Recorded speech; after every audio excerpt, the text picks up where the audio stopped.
E aí, gente, beleza? Galera, eu sei que eu tô um pouquinho sumido aqui do canal, mas eu garanto que é por um bom motivo. Eu tô produzindo bastante coisa, tô fazendo bastante projetos e inclusive eu vou mostrar um pra vocês aqui hoje. E antes da gente iniciar também eu tenho um recadinho pra vocês. Eu não vou postar vídeos todas as semanas e isso não só pelo tempo, mas tem a questão do algoritmo também, que ele meio que obriga a gente a postar um vídeo por semana, que é a forma que ele tem de engajar, enfim, meio que te cobra isso e eu não quero entrar nessa paranoia de ter a obrigação de postar, porque eu faço isso tudo aqui com muito carinho para vocês e não quero me sentir obrigado a isso, sabe? Eu quero fazer de coração e quando eu tiver algo a falar para vocês, tá? Como hoje no caso, que eu tenho esse projeto para apresentar para vocês, beleza? Então, recado dado, bora lá. Então vamos lá, né, gente? O projeto de hoje, ele é um projeto bem simples, é um banheiro e especificamente é o banheiro da casa dos meus pais, que eu queria muito fazer essa reforma, só que eles não tinham dinheiro, então eu mesmo coloquei a mão na massa. Para quem não sabe também, eu fui pintor por 3 anos, então eu tenho esse conhecimento, não só o conhecimento técnico, né, como arquiteto, também da parte prática, né? Eu trabalhei como pintor 3 anos, como eu disse. Então, pessoal, eu vou colocar aqui algumas fotos para vocês verem. Esse banheiro, ele tem muitos anos, desde que eu era criança. E ele estava encardido, o azulejo, tinha algumas partes que estava com infiltração, tava bem antigo, assim, tava me incomodando muito, porque era uma cor muito pesada, não valorizava o espaço. Então, o que que eu fiz? Assim, um ponto super importante também é que a gente não tinha dinheiro para executar essa obra, né? Tinha que ser uma obra de baixo custo. Então, o que que eu fiz? Eu apliquei uma tinta epóxi. Para quem não sabe, a tinta epóxi ela é especial para ser aplicada em áreas molhadas e com azulejos, tá? Só que é o seguinte, pessoal, essa é uma solução paliativa, tá? Não é uma solução que dura muitos anos, né? E também, por ser uma área molhada que vai ter muito vapor, eu creio que não ia demorar muito para começar a descascar, né? Para ter algumas manchas. Então, o que que eu fiz, né, para melhorar essa condição dessa tinta? Eu peguei, pessoal, e apliquei 2 demãos de argamassa AC3. Para quem não sabe, a argamassa AC3 ela é aquela argamassa que é utilizada para colar revestimento na fachada, tá? Então é uma argamassa que tem uma aderência muito grande. E só que antes disso também, eu lixei esse piso, tá? Com uma lixadeira profissional para que tivesse atrito e desse mais aderência, né? Entre o azulejo e essa argamassa C3, para que assim tivesse colasse mesmo, né, essa argamassa nessa cerâmica. Então tá aqui a foto, esse foi o meu primeiro desafio, eu passei a massa e massei tudo, eu acho que eu levei mais ou menos uns 3 dias para fazer isso. Eu fazia isso muito com massa corrida e massa acrílica, né, quando eu era pintor, então não foi muito difícil para mim fazer isso. Precisa de técnica para puxar, sabe? Porque senão você deixa muita massa e vai ficar desnivelado e fica horroroso. Então você precisa ter um profissional que realmente saiba fazer isso, tá bom? Então, passada essa argamassa C3, a segunda etapa, galera, na verdade a terceira, né? Porque a primeira foi lixar, foi passar o preparador, tá? O preparador ele é uma espécie de tinta líquida, uma tinta transparente, só que ele não pinta. A função dele é exatamente pegar sabe aquela poeirinha, aqueles agregados que ficam, sabe quando você passa a mão assim? A função dele é justamente colar isso para que isso não se solte. E também, como a argamassa acabou de ser passada, ela puxa muita tinta. Então ela vai puxar esse preparador, isso faz com que a primeira camada de tinta ela renda mais do que você aplicar essa camada de tinta direto na argamassa, né? Então é super importante passar o preparador. Então passei o preparador, Depois que eu preparei todas as paredes, eu fui pro piso, né? E aí eu apliquei a argamassa no piso e depois passei todo o preparador e tal. Feito tudo isso, eu comecei a pintar. Depois eu passei essa tinta epóxi, né, por cima. É importante falar que eu gastei 2 galões porque eu diluí ela o mínimo possível. Sempre fiquem atentos também com o que o fabricante especifica, tá?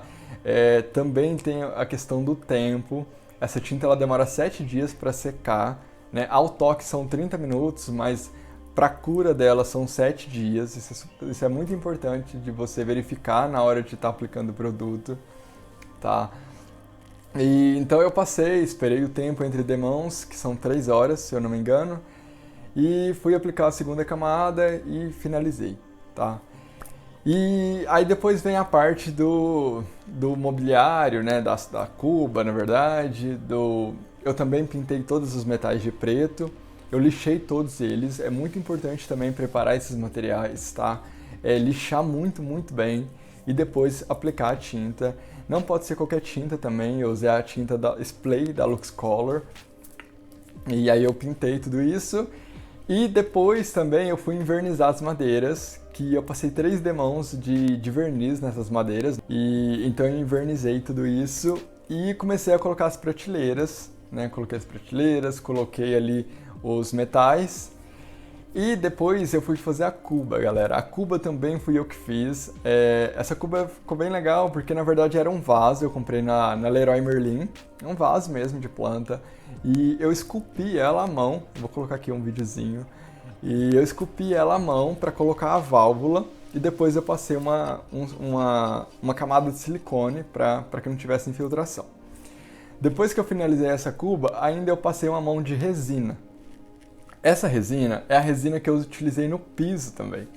Porque o que acontece? O piso também não tinha revestimento. Como eu disse para vocês, eu coloquei argamassa C3 em tudo, em cima do próprio revestimento que já existia. Então o que eu fiz? Eu coloquei uma tinta de quadra. Sabe aquelas tintas que você utiliza em quadra? Foi essa que eu apliquei no chão, porque tinha tráfego de pessoas, né? Então precisa ser uma tinta resistente a tráfego. Precisa ser uma tinta que tenha resistência a tráfego. Então eu apliquei essa tinta e depois eu apliquei 2 mãos de resina. Essa resina ela tem silicone na sua composição, então isso é muito importante também. E essa mesma resina que vai no piso, vai na cuba para impermeabilizar ela, tá?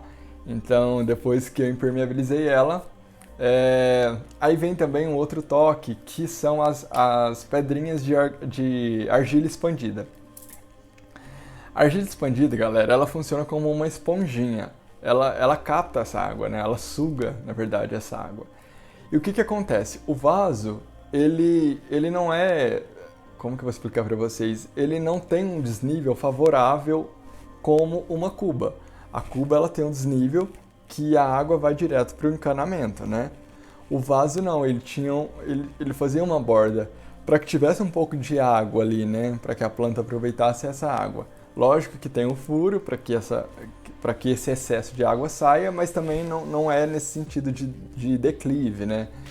Então, o que eu fiz? Eu coloquei essas pedras, né, de argila expandida para que sugasse o excesso de água que ficasse empoçado. Então, essa solução não é só estética. Lá no meu Instagram, muita gente perguntou, a galera perguntando se era só estética, mas não é. Tem uma função também de exatamente sugar essa água que fica ali parada em excesso, né? Então, funcionou muito bem essa cuba, depois a gente testou.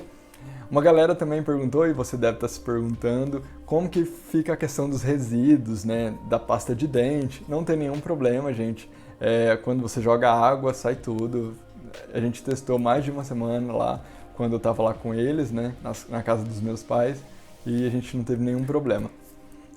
Depois também, com o tempo, pode tirar essas pedrinhas para lavar, higienizar e voltar elas para o lugar, tá? E aí, galera, para fechar, teve uma coisa que aconteceu muito interessante. Eu tava conversando com a minha mãe e ela me agradecendo pelo banheiro, que ficou incrível, segundo ela. E aí ela me falou uma coisa que foi muito interessante, assim. Ela virou pra mim e falou assim, olha, se não fosse por você, eu acho que jamais eu teria contratado um arquiteto para fazer uma obra aqui em casa, né?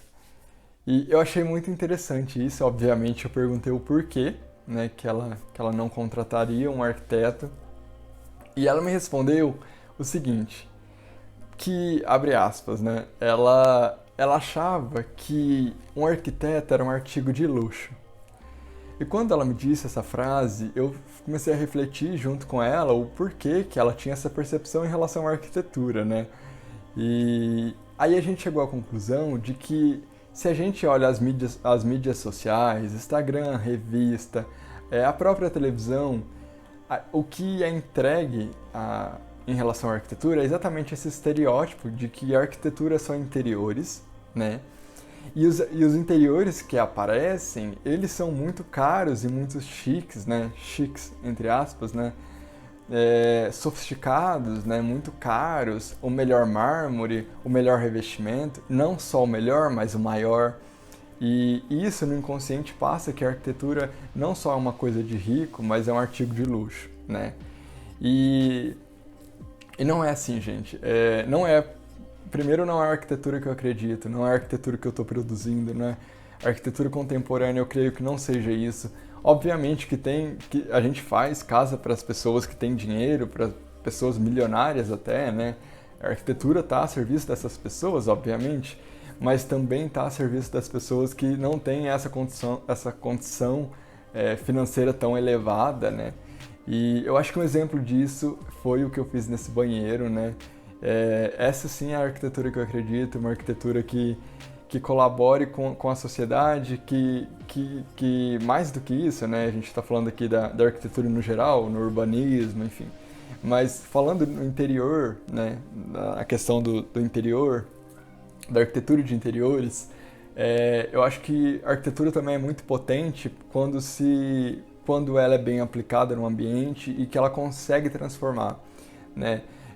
A minha mãe, quando ela entrava no banheiro, era muito legal, porque ela parava na porta e ficava admirando, sabe? E ela falava, nossa, não parece minha casa. Como é gostoso tomar banho nesse banheiro, né? E isso é muito gostoso de ouvir, porque é a sua casa, é onde você passa a sua vida, né? E poder transformar esse cantinho para ela foi muito gratificante, e é isso que me move na arquitetura. Então é isso, galera. Eu espero que vocês tenham gostado e em breve eu trago mais vídeo aqui para vocês. Até a próxima.